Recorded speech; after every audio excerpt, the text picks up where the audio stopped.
Merhabalar, bu kampta yeni aldığım portatif mutfağı deneyeceğiz. Hem şimdi kutu açılışını yapalım hem de mutfağı kuralım. Bakalım nasıl olacak.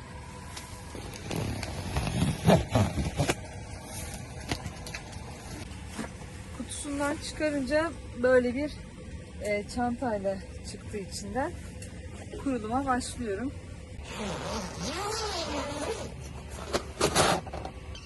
Çantanın içinden tezgah kısmı, ayakları, montaj malzemeleri ve böyle rafları çıktı.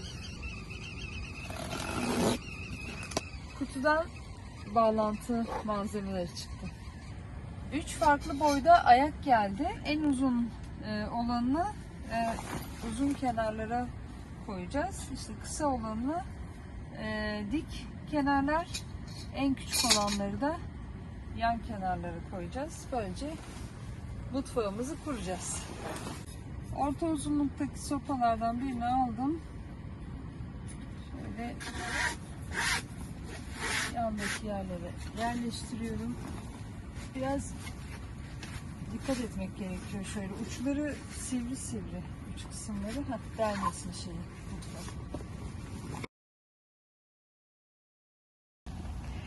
Şu yan ayakları bağlamak çok zor oldu. Bunlar bu arada demir falan değil, yani çok hafif bir malzeme. Şimdi böyle bir kurulumu yaparken bu aşağıda gördüğünüz bağlantı yerlerini sıkmayın ki önce bu çerçeveyi bir oturtup ondan sonra ona göre alt kısmı da sabitlersiniz.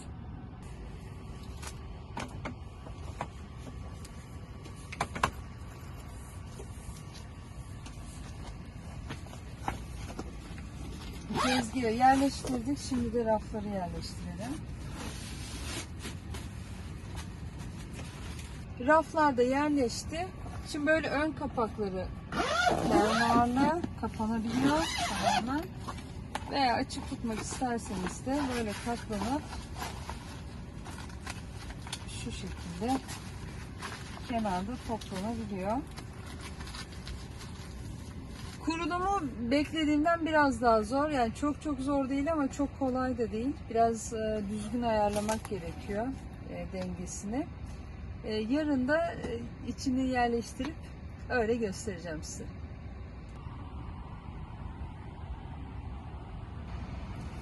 Mutfak dolabını bugün yerleştirebildim. Şöyle 2 tane gözü var. Her iki tarafta da 3'er tane raf var bu şekilde.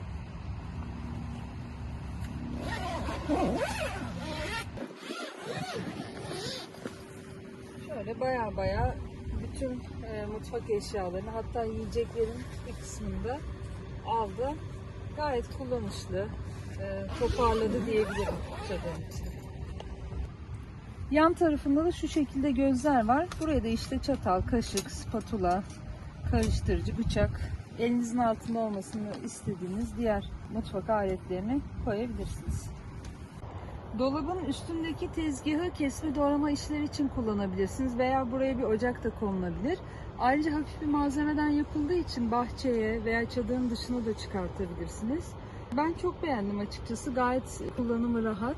Siz ne düşünüyorsunuz bu çadır mutfağım hakkında? Yorumlarda bekliyorum. Bir de kullandığınız farklı ürünler varsa onları da paylaşırsanız sevinirim. Kanala abone olmayı unutmayın. Beğen butonuna basmayı unutmayın. Bir sonraki videoda görüşmek üzere.